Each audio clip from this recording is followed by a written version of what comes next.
வணக்கம் and welcome to shawls kitchen. இன்னைக்கு நம்ம ஈஸி பால்கோவா பண்ண போகிறோம். அதுக்கு தேவையான பொருட்கள்: ஒரு டின் கண்டென்ஸ்ட் மில்க், கொஞ்சம் தயிர், அப்புறம் கொஞ்சம் நெய். இப்போ முதல்ல தயிரை எடுத்து அந்த கண்டென்ஸ்ட் மில்கில் கலந்து விட்டுற போகிறோம். அதுக்கப்புறம் 2 டீஸ்பூன் நெய் போட போகிறேன். இது எல்லாத்தையும் நல்லா மிக்ஸ் பண்ணிவிட்டு மைக்ரோவேவில் வைக்க போகிறோம் 5 நிமிஷம். அடுப்பில் செய்யாதீங்க, ஏன்னா அடுப்பில் செஞ்சால் ஹார்ட் ஆகிடும். மைக்ரோவேவில் வைங்க,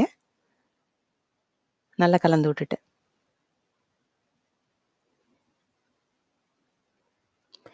இது ஒரு பெரிய பாத்திரத்தில் வச்சுக்கோங்க, ஏன்னா அது பொங்கி பொங்கி வரும். பொங்கி வந்து எவ்ரி 2 மினிட்ஸ் எடுத்து அதை நல்லா கலந்துட்டு திருப்பி வச்சிடணும். ஸோ இது மொத்தமாக ஒரு 5-5.5 நிமிஷத்தில் ரெடி ஆகிடும். அவ்வளோ சிம்பிள். நீங்கள் அடுப்பில் பண்ணிங்கன்னா ரொம்ப நேரம் ஆகும்ல, பாலை சுண்ட வச்சு அப்புறமா இந்த ஸ்டேஜுக்கு வரதுக்கே ரொம்ப நேரம் ஆகிடும். இந்த மாதிரி பண்ணிங்கன்னா ரொம்ப ரொம்ப ஈஸியான ரெசிபி இது.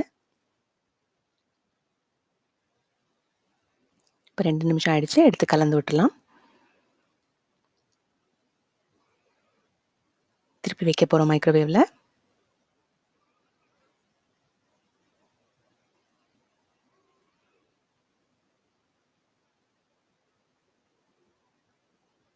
இது ஒரு ஸ்டேஜில் பொங்குறது நின்றுடும்.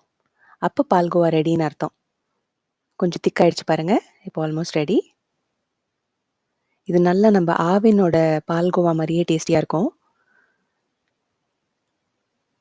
உங்களுக்கு என்னைக்காவது அலுப்பாக இருந்ததுன்னா ஃபுல்லாக அந்த ஃபஸ்ட்லேருந்து பாலில் எடுத்து பண்ணுறதை விட இந்த மாதிரி பண்ணிட்டீங்கன்னா ரொம்ப ஈஸியாக முடிஞ்சிடும்.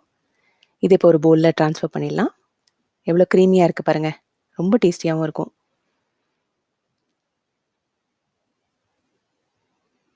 உங்களுக்கு இது ரெசிபி பிடிச்சிருந்ததுன்னா லைக் பண்ணுங்கள், சப்ஸ்கிரைப் பண்ணுங்கள், ஷேர் பண்ணுங்கள். தேங்க்யூ ஃபார் வாட்சிங்.